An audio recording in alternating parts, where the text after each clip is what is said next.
Okay, good evening, everybody. Let's continue on with our study on our journey to the God-promised land, the books of Joshua, Judges, and Ruth. We're coming now to Gideon as God's valiant warrior. Last week we had Deborah. Next week we're going to be on Samson. He's probably the most famous judge in the book of Judges. Gideon's probably his second most famous, and what we're going to do is look at his story. And I'd like to start with the book of Judges as a whole in its position within Joshua, Judges, and Ruth. Whereas Joshua shows you Israel's successes in the presence of the Lord, trusting in Him. We saw this week after week, how they defeated so many enemies, so many kings. Judges, as a book, it shows you a miserable cycle of Israel's failures in forsaking God, serving the Baals, which was the chief Canaanite god, serving idols, provoking Jehovah to anger, being given up by God, being plundered by the enemies the neighboring countries that still lived around them. In their misery, repenting to God, saying, Jehovah, deliver us, repenting to God, God raising up a judge, a hero, and then they would be delivered. Jehovah would be with that judge, and then that judge would keep them faithful throughout his lifetime. But what would inevitably happen after she died, the people would again serve the Baals, forsake Jehovah, and again the cycle would progress and they would be delivered into their plunderers. And it got worse and worse, and the length of time of captivity got longer and longer, and eventually Judges is on a decline. So overall, it shows not a pretty picture, this chapter in our Christian experience of how we forsake Jehovah and we're brought into self-destructive tendencies. But Ruth is coming after Samson, and Ruth shows how we can be delivered from this cycle, this miserable cycle. Does anyone feel like you're in a cycle of sin, of repentance, of captivity again? I think this is all our experience. And Ruth shows you by our choosing God, we can be delivered from that and even be brought into bringing Christ forth on the earth. What a wonderful destiny we have. We'll look at that in Ruth. So let's go ahead with the selection of Gideon. And I have a long outline here. What we'll do is we'll read this. These are just verses from Judges 6, 7, and 8. Gideon is the fourth cycle of Judges. He actually has the longest account in the book of Judges. He has 100 verses dedicated to him. And this is by this time about 190 years after Joshua. And this is 7 years after Deborah has died.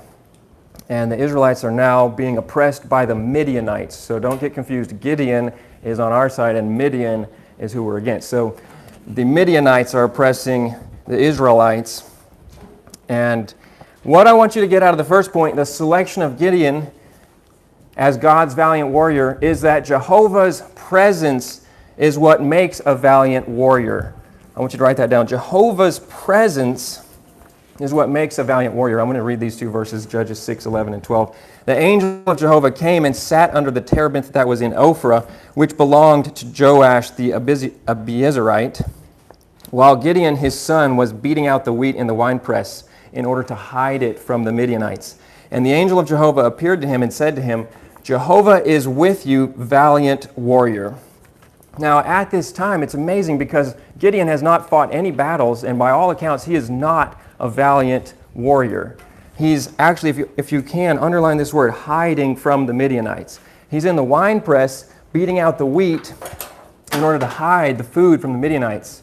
This is not an ideal place to beat out the wheat. It's low, there's not enough breeze, the breeze is supposed to blow away the chaff. He's hiding. He's not a warrior. And when Jehovah says this to him, in response, he says, if Jehovah is with us, why have all these bad things happened to us? In essence, he's saying, actually, Jehovah's not with us. Jehovah has abandoned us, he says. And Jehovah is with him, but as a whole, Jehovah is not with Israel. This is true. And he says, by what way will I deliver? Well, Jehovah says to him, in this strength of yours, which you just displayed, go and save Israel. And he says, by what way will I save Israel? I am the weakest in my clan is the poorest in Manasseh, the tribe he was in. And Manasseh was not a very significant tribe. And my clan, my extended family, is the poorest in that tribe, and I am the least in my father's house. So if you look at me and my immediate family, I'm the nobody. I'm not the big one of my brothers, and our family is not an important family in our tribe, and our tribe is not a significant tribe in our nation. How can I save Israel? And what am I doing? I'm hiding. And so Jehovah is with me, valiant warrior. So what makes a valiant warrior? Jehovah's being with the judge is what makes a judge a valiant warrior. And so that's a true statement for us today. If we want to be integral to the Lord, if we want to be useful to the Lord, that is valiantly fighting His battles, we need His presence. We need His presence. So I want you to write down a reference. Judges 2:18 says, when the Lord raised up a judge, Jehovah was with that judge, and that was how that judge had authority and power to overcome their enemies. And here Jehovah is explicitly stating to Gideon, how will you deliver Midian? How will you save Israel? It is because I will be with you. Surely I will be with you. That's Judges 6:14 and 15. So I think this is a striking point because we have to see this pairing of our weakness with God's power. He specifically chose an insignificant person. He didn't choose a person who had fought a lot of battles. And I think we can all identify with being inadequate to meet the needs that we see. I think we can all identify with being too weak to do the things that we know we should do. And Christ needs our weaknesses. His power is perfected in our weaknesses. So Jehovah's presence is all that matters. It's all that matters in any kind of a battle or an engagement in which we need to enter on His behalf. And I would say this about this point, Jehovah being with us. It is conditional. Jehovah being with us is conditional. That is, our fellowship with the Lord is conditional upon our obeying Him. If we want to have the Lord's presence, we have to obey His words. So we have John 8:29, which Jesus spoke, and He said in John 8:29, He said, "He who sent me is with me. He has not left me alone, because I always do the things that are pleasing to Him." So He's talking about the Father, and He says, the Father who sent me is with me. And it's because I always do the things that are pleasing to Him.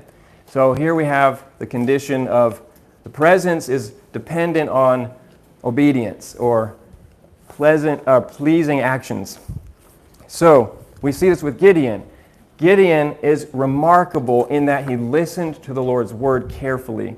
And I want you to look at all these paragraphs 1 through 4, and they all start with the angel of Jehovah or Jehovah speaking to Gideon.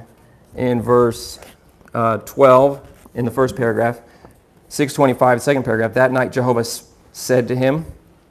Go to the second verse in the third paragraph, and Jehovah said to Gideon, and the fourth paragraph, and that night Jehovah said to him. So except for the fifth paragraph, which is on his failure, it's all about Jehovah hearing the word of the Lord,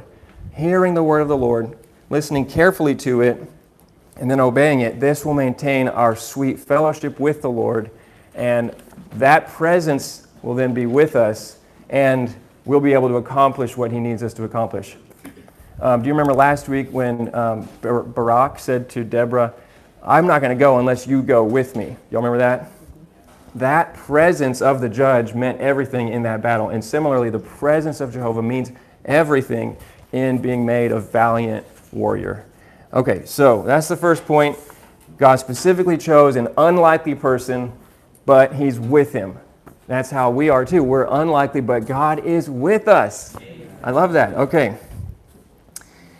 And the second point here, He spoke to Gideon that very day, tear down the idols. Okay, so this is actually the first thing Gideon has to do and obey in order to maintain his presence, the Lord's presence. So 6:25, that night Jehovah said to him, "Take your father's bull," that is the second bull, 7 years old, "and tear down the altar of Baal that belongs to your father, and cut down the Asherah that is beside it, and build an altar to Jehovah your God upon the top of this stronghold in the ordered manner. Then take that second bull and offer a burnt offering with the wood of the Asherah that you will cut down." So Gideon took 10 men from among his servants and did as Jehovah had told him. But because he was too afraid of his father's house and the men of the city to do it by day, he did it at night. Okay, so here's the instructions, and it seems pretty radical. And I just want you to picture it. In those days, they were all worshiping the Baals. So they were supposed to be worshiping God, but instead they were worshiping a physical pillar of stones. And there was some kind of sculptured image. And next to it, there was a wooden image called an Asherah. And the Baal was the chief Canaanite god, and the Asherah was the chief Canaanite goddess. And there's all kinds of horrible, immoral acts done at these worship sites, even offering their own children, something that never came up in God's heart. And so this was very offensive that these remained in the presence of the peoples of God. And so to be a person of God, a valiant warrior of God, God says the first thing you have to do, I'm going to tell you the first thing you have to obey is tear down the idols. And I want to just say a word about idols. What are idols today? So an idol today, you can write this down, is anything that you love more than the Lord. An idol is anything you love more than God. An idol is also anything that has power over you, that commands worship of sorts, that demands obedience, that influences you even when you don't wish it would. So idols are actually all around us today. Actually, the internet is a parade of idols that we see every day. Love me, get interested in me, obey me, give your life to me. All these things that you see. Actually, we're all in a society of idol worshipers. We have a giant idol worshiping race of cars going on this weekend. We have a giant, I'm just being honest about God's attitude. If people love anything other than Him, more than Him, those things are idols. And I know we all love a lot of things, right? We all have various interests. So I'm not saying we can't have different hobbies. What I'm saying is that to God, His people were supposed to be betrothed to Him. And the crux of the problem was that when they got into the land, they forsook God. 8 times it says in the book of Judges, they forsook God and served the Baals. Now that was because they did not dispossess the peoples that were already there. Instead, they intermarried with them, and those people had these other gods, and the people of Israel were influenced to worship these other gods. So we're in a society like that, a mixture, and what we need to do is take care of our heart. We need to take care of, are there any idols in my heart? Is there anything within me, Lord, that is in competition with you? If you lock your car and you look back at it in a lingering way, that's an idol. If you really need to get the newest iPhone, that's probably an idol.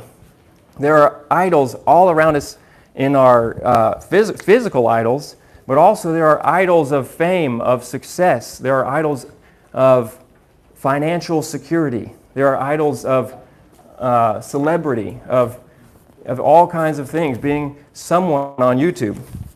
We're in a society that's just like a giant parade of idols. So this was what was going on in Gideon's time. So it's actually really good that we're looking at Gideon because his time matches our time.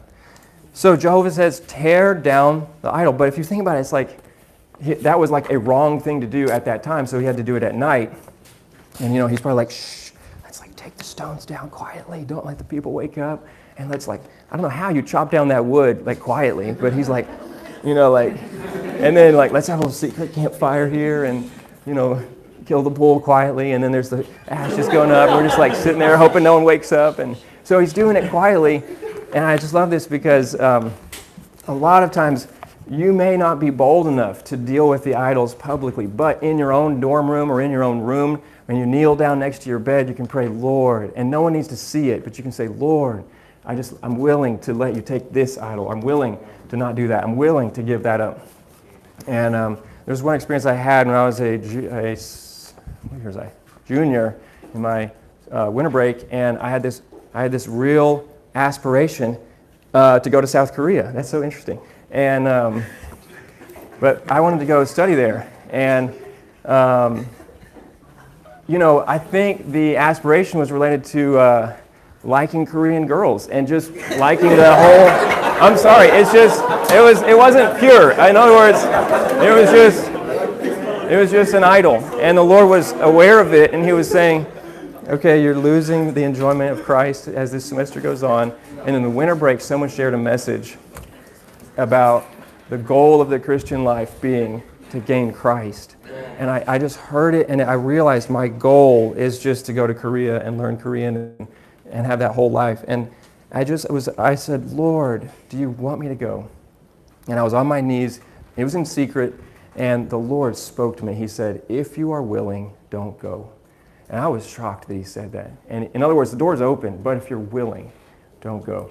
So anyway, I didn't go to Korea. In fact, I did the CSOC internship that summer, and it has changed my life. So what we need to do, even if it's in secret, is deal with any idols. We all have idols, but deal with them. And it says in, I think it's in Leviticus, that if you set up an idol in secret, you're cursed. But I would say if you tear down an idol in secret, you're blessed. So even if it's in secret, tear down the idols. Okay, so what Gideon did is he tore down the idols. Okay, and the people of the city, they get up the next morning, and this is the next big point, that he knew this tearing down these idols necessitated sacrifice, and people wouldn't understand, and especially his own father. So the people of the city get up the next morning, and they rose up early, and there was the altar of Baal broken down, and the Asherah beside it was cut down. And the second bull had been offered upon the altar that had been built. And they said to one another, who has done this thing? And after they inquired and sought about, they said, Gideon, the son of Joash, has done this thing. Then the men of the city said to Joash, bring out your son that he may die, for he has broken down the altar of Baal and cut down the Asherah beside it. So again, he is in a scenario where to do what's right is wrong, and to stand up for what's good is evil. And so I think we can all identify with what that's like today. And the people want to kill him. And I think it's so important to realize that he knew this in advance. He was afraid that this would happen, so he did it at night, but he still did it nonetheless, and God honored it nonetheless. And so what this means is that God actually asked him not merely to tear down the idols, but also to sacrifice his relationship with his father and his society, his enjoyment of society. So that is another point that I would actually ask Gen Z. Have you ever sacrificed? Have you ever sacrificed anything for God? I'm sure you have, but considering that most of our generation is still very close to our parents, is still very tied in with our being supported by our parents, what God is asking Gideon to do is to cut that off and sacrifice it and be willing to risk his life. And so this is actually kind of salty. This is kind of spicy. This means that God might be asking you to do something that your parents wouldn't like. Now, I'm not saying to do that out of spite at all. We should love and honor our parents, but this point here, God is asking Gideon, tear down the idols, even at the sacrifice of your relationship with your father and your enjoyment of society. And I will say that Gideon's father stuck up for him. And he said to the people who wanted to kill his son, that God, that the altar was torn down, why don't we let that God defend himself? And if he's a real God, he can defend himself and have vengeance on my son. So the people, when they heard that, they were like, oh, that's a good idea. So they didn't have to do anything. And that was God's wisdom to preserve Gideon's life. And actually, his father changed his name to Jerubbaal, which means he who contends with Baal, or let Baal contend with him. But since Baal is a non-God, a no God, Baal obviously couldn't do anything. So the point is, God wisely preserves you if you do follow him. And so, as a result of these four things, two of which are embedded in the first paragraph and two of which are embedded in the second paragraph, the first two are Gideon listened carefully to God's word. Jehovah's with you. He interacted with God. He listened carefully to that, and then he obeyed that. And that's how you maintain the presence. That's how you maintain the width. You can't have the width without obeying the words. It's like if God is walking this way, you can't ask God to walk this way. You have to be willing to go with him the way he's going. So first point is Gideon I'm sorry, that probably wasn't that clear. But the first point is Gideon heard God's word and then obeyed it. And so first and second points. And then the third and fourth points are that Gideon tore down the idols, and there's idols in our heart that we need to deal with. And then he was willing to sacrifice his relationship with his father and his society. As a result of these four factors, Gideon received the economical spirit and was qualified or passed the test. So this was the selection of Gideon to become God's judge. So in the first verse of paragraph 3, it says, the Spirit of Jehovah clothed Gideon, and he blew the trumpet, and the Abiezrites were called up behind him. And it turns out his clan actually became his army. And also some other people from Naphtali and some other tribes came up behind him. And now we're going to go on and see the selection of Gideon's army. And again, the theme is that God will get all the glory, not Israel. He's choosing Gideon, a weak, lowly person. Now he's going to make the army a situation that you would not expect and achieve a victory that you could not have predicted, and he'll get all the glory. And we, again, are benefited by reading this because we see in this that we can be those that participate with God today. But there are some requirements. Okay, here we go. The Spirit of Jehovah clothed Gideon. He blew the trumpet. These people were called up. Now, the other army, I don't have the verses, but they had actually gathered also. So we got the Israelite army and then the Midianite army. So Jehovah said to Gideon, the people who are with you are too many. You can underline that. For me to deliver Midian into their hand. Israel might vaunt himself against me, saying, my own hand has saved me. And because this was a cycle, God didn't want them to think they could save themselves. This is God, again, intervening. So God didn't want Israel to save themselves and then go on worshiping Baals. They had to realize only Jehovah can save us. So then God has two tests. So the first test is this. Now then, proclaim in the hearing of the people, saying, whoever is afraid and trembling should return and depart from here. And 22,000 of the people returned, and 10,000 remained, which meant that their army was initially 32,000 men. 22,000 people go home. So this is the first test. It's a test that you could call a test of fear and a test of just imagine the scenario. Okay, anyone who wants to go home, and you can actually see the other army, and you know that they're bigger than you. Actually, at that time, that other army was 4 times larger than our army. So you already know it's going to be a very tough battle. I don't know if we're going to win. And when you hear that there is the chance that your army is going to get smaller, you're like, oh, it's probably better to hedge my bets and go out while I still can. So let's say initially it was a trickle, and then as the people saw more and more people were leaving, they're like, yeah, I'm going to go too. And so they're fearful, and then that indicates that they believed the victory was going to be based on, normal military strategy. That is, their army has to be big enough to beat that army. And when that's not going to be the case, they're out of here. So that indicates that actually they were fighting for their own glory, that they were actually hoping to just glorify themselves. So God didn't want that, so everyone who was afraid. And I'll also add that worshiping idols makes you fearful, like you see in Daniel. In Daniel 5, King Belshazzar is drinking and praising the gods of gold and silver, and a hand is manifested and writes on the wall and writes a message, and when he sees it, he begins to be very fearful, and his knees knock together. He's so fearful. So idolatry also makes you fearful because idols never save you, so who can you trust? So anyway, so they're all leaving, they're gone, and now we're down to 10,000. And so the 10,000 who remain, and Jehovah says in verse 4, the people are still too many. Bring them down to the water, and I will test them for you there. And I think this is probably the most, actually Gideon is famous for a couple things. This is probably one of the most famous, the water test, and also the fleece. Y'all probably heard about the fleece and how it was wet and then it was dry. Y'all remember that? When you were kids, you read that story. Well, we don't have time to talk about it, but Gideon is testing the Lord earlier, and the Lord passes his test, so Gideon's sure that they're going to win, and now the Lord's going to test Gideon.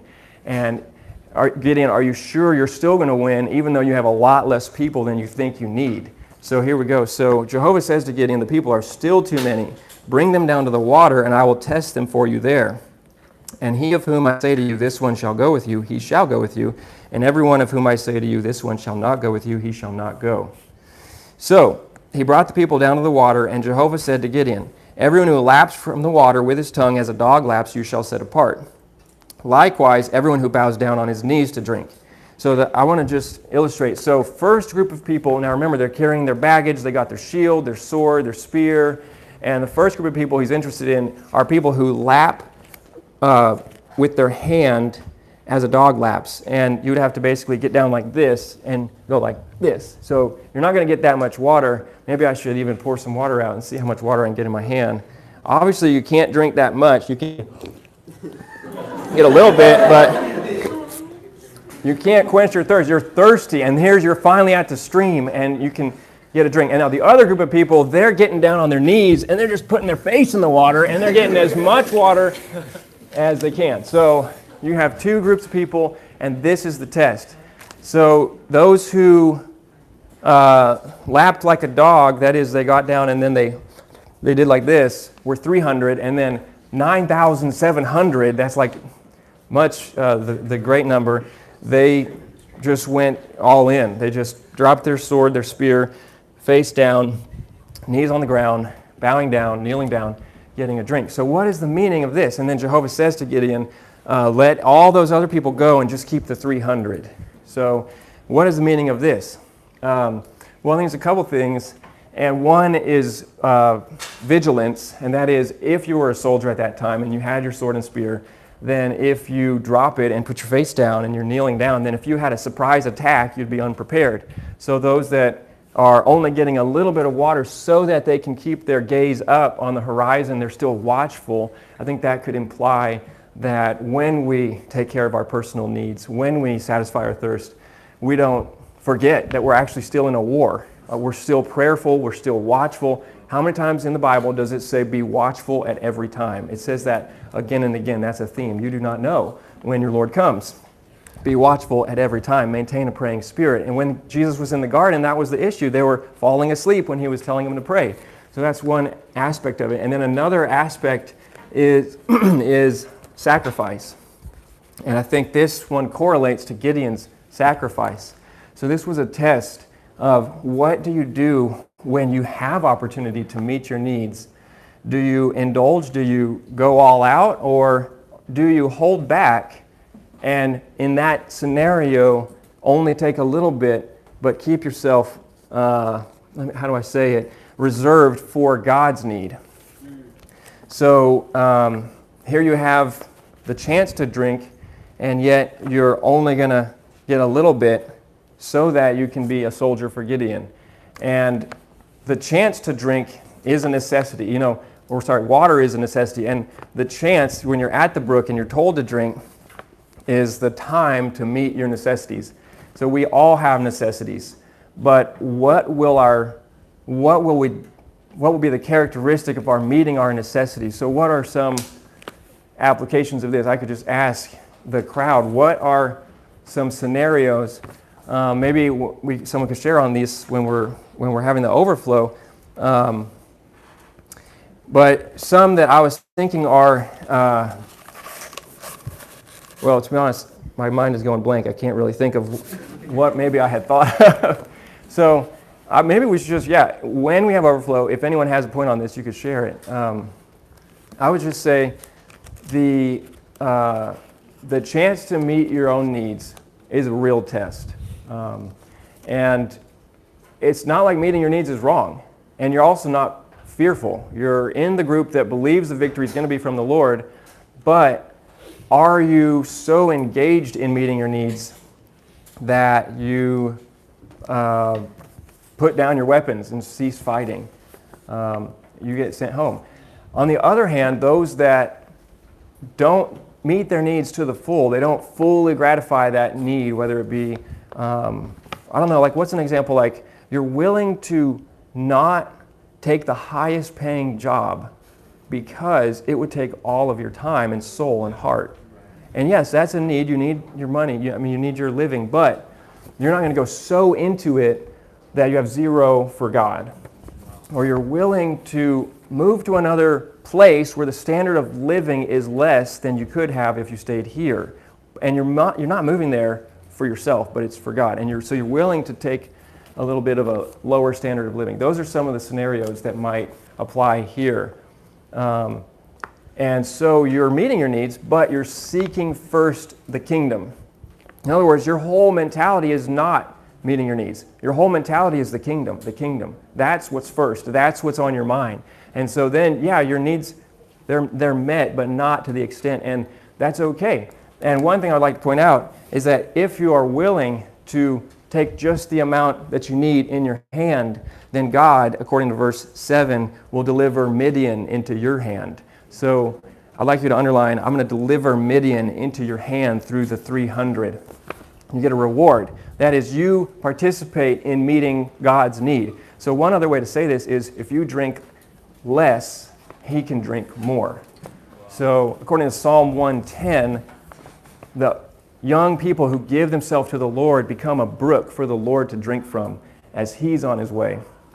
And so if you give yourself to the Lord to meet his need, you drink less, he can drink more. He can be refreshed. And he needs people like this. And I believe CSOC is full of people like this who are not here meeting their own needs. I see some brothers who have good degrees, and they didn't take those degrees to make all this money for themselves, which is a need to have a family. Instead, they were willing to sacrifice that and to just have all their time for the Lord. I see some young full-time serving ones who, similarly, they could have been doing other things, but instead, they're giving all their time to the Lord to meet his need. So anyway, I think this is maybe enough on that point. And so now we're going to get to the barley loaf dream fulfilled. I'd like to just ask you all to read this because it's so long, and I just have a few things to say about it. And so if we could just alternate guys and then girls, and guys and then girls. Ready, set, go. And that night Jehovah said to him, Arise, go down against the camp, for I have delivered it into your hand. If you are afraid to go down with your young man into the camp. And you will hear what they are saying.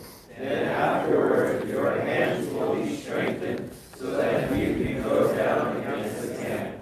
So he went down with Asherah, his young man, to the edge of the battle array that was in the camp. And when Gideon came, at that moment a man was recounting a dream to his companion. And he said, I have just had a dream.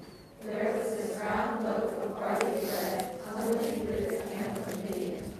And it came to the tent and struck it so that it fell, and it turned upside down, and the tent collapsed. And his companion answered and said, This is nothing else but the sword of Gideon, the son of Joash, a man of Israel. God has delivered Midian and all the camp into his hand. And when Gideon heard the account of the dream and its interpretation, he worshipped. And he returned to the camp of Israel and said, Arise, for Jehovah has delivered the camp of Midian into your hand. And he divided the 300 men into 3 companies, and he put trumpets into the hands of them all, as well as empty pitchers with torches inside the pitchers. And he said to them, Look at me and do as I do. Right when I come to the edge of the camp, you shall do just as I do. When I and all who are with me blow the trumpet, you also blow the trumpets around all the camp and say, For Jehovah and for Gideon. So Gideon and the 100 men who were with him came to the edge of the camp at the beginning of the middle watch. They had just then posted the watch. And they blew the trumpets and broke the pitchers that were in their hands. And the 3 companies blew the trumpets and shattered the pitchers, and they held the torches in their left hands, and the trumpets were in their right hands to blow. And they cried out, A sword for Jehovah and for Gideon. And each man stood in his place around the camp. Then the whole camp ran off, and they shouted and fled. And Jehovah set each man's sword against his companion and against the whole camp. Okay, so I just want to highlight a couple things real quick about this battle. The Lord has gotten the army down to 300, and according to chapter 8, when they do the aftermath and they count the dead bodies, they found out that that other camp, the Midianite, had 135,000 people in it. So it was 300 versus 135,000. So those are the odds, and it's equivalent to 1 versus 450. So there's obviously no way that Israel could win that by themselves. And actually, this is the same odds it's in First Kings about Elijah versus the 450 priests of Baal. So the Lord seems to like this number, and it just shows He's going to win the battle. He's going to fight, and we just have to be obedient to Him, and He'll get all the glory. And so let's just zoom in again on the fact that the enemy had a dream about the battle and about the whole scenario. And it's such a striking dream. It's not what you would expect. Again, it just kind of testifies the Bible is inspired by God. So the enemy is dreaming about a round loaf of barley bread rolling into the camp. And so, I brought a round loaf of bread. Does this scare you? Does this, look out, it's going to come. This is easy tiger bread. It's just, but for some reason, this is what was put into the brain of the enemy by God. God gave the enemy a bad dream, a nightmare about Gideon. I hope you realize if you overcome, the enemy has bad dreams about you. How many of you have bad dreams? Satan has bad dreams about you. Isn't that awesome? And he is afraid, and he's terror-struck by a round loaf of barley bread rolling into the camp. And they're sure they're going to win. And so this is just so wild. This round loaf of bread is a picture. And we have to ask, what is it a picture of? And we have to see in the New Testament, according to 1 Corinthians chapter 10, verse 17, it says, seeing that there is one bread, we who are many are one body in Christ. So actually this round loaf of barley bread, it symbolizes the church, the one body of Christ. So what God is showing Gideon is all going to shift to be not just Gideon, not just how an individual is doing, but it's now the whole is represented by these 300. And so the actual victory of God is going to be accomplished by His body, by all of the believers, but it's going to be carried out by these 300 representatives in advance. And so how are we going to get made into this round loaf of barley bread? I just want to give you the steps really quick. Jesus in John 12:24 is the only grain of wheat that fell into the ground and died. In His resurrection, He produced many grains. All those many grains are just us as His reproduction, having the same divine life. Grains of wheat are the origin of flour. You have to take grains of wheat and grind them. Have you ever felt like you're being ground up? That's some suffering in your environment. That's so that you can become fine flour. After the fine flour is produced, the Spirit, which is oil, is added, and they're mingled and made into dough. And we're also blended together, and then we're baked in an oven, and we become a loaf of bread. Have you ever felt like you're in an oven and you want to get out? Sometimes you feel like your situation is an oven full of heat and pressure, and actually it's designed by God to make you a round loaf of barley bread. I feel like this is so awesome. We are bread to God. We can participate in satisfying God's need. And actually, for some reason, this also is what God uses to destroy the enemy. So, this is the reward the 300 get. God gives Gideon 300 men, and as one man, as one, that oneness is really a central theme in this dream. There's one loaf. It wasn't like, it wasn't like there was a lot of loaves. There's just one loaf, and it rolls into the camp. And so there's 300 people. And in go to the middle of the paragraph, in verse 17, he says, look at me and do as I do. Look at me and do as I do. And then there was their unity. It was how one they were and how it happened all at the same time. That element of surprise that startled the enemy. And of course, actually it was God who just caused the enemy to self-destruct and fight against each other and killed each other. So this phrase, look at me and do as I do, and right when I come to the edge of the camp, you shall do that. And right when I blow the trumpet, you blow the trumpet. So I like to just do this at the very end. Everyone on the outside of the room, grab your phone and look at me and do as I do. So we'll just illustrate it real fast. Everyone in the middle of the room is going to be Midian. Everyone on the outside of the room is going to be Israel. So stand up. On the outside, just stand up. Grant, stand up. Israel, stand up. Yes, Stephanie, stand up. Everyone in the middle, just stay there. All right, so we're just going to shout. We're going to blow our trumpet and turn on our flashlight. Ready, sit. All right, so turn on your flashlight, and then, I don't know, you make like a woo or whatever. All right, so that's all they did. That's all they did. So we just need to be one in our shining. We need to be one in our praising. We need to be one with each other, and God will win the victory.